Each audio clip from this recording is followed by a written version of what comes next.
Relationships are really, really important. It's really important that you don't treat people like it's an athletic event where you have to beat everybody. There is some competition when there's money involved, but you have to be the kind of person that you want to interact with. You have to be encouraging other people, even when you're amongst your peers in the business. You know, let's say you have 3 or 4 guys that are all doing the same thing, and maybe they're working on a project together. Rising tides float all boats. You have to support each other and lift each other up. When you're working with an artist, especially, artists are the most insecure people in the world.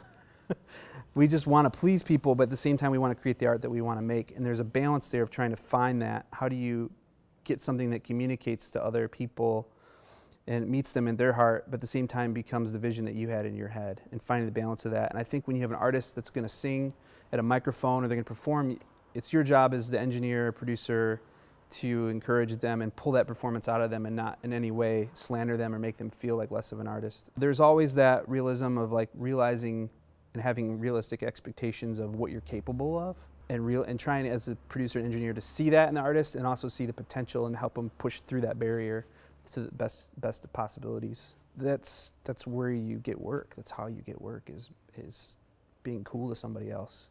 You know, I get calls sometimes to do mobile bass recording sessions from from people in Nashville, and it's because I made an impression on that person, but because I was cool to them and treated them like a human being, and I didn't treat them like competition, even though that person does the exact same thing I do. I had a skill that they needed, so they called me to do some work.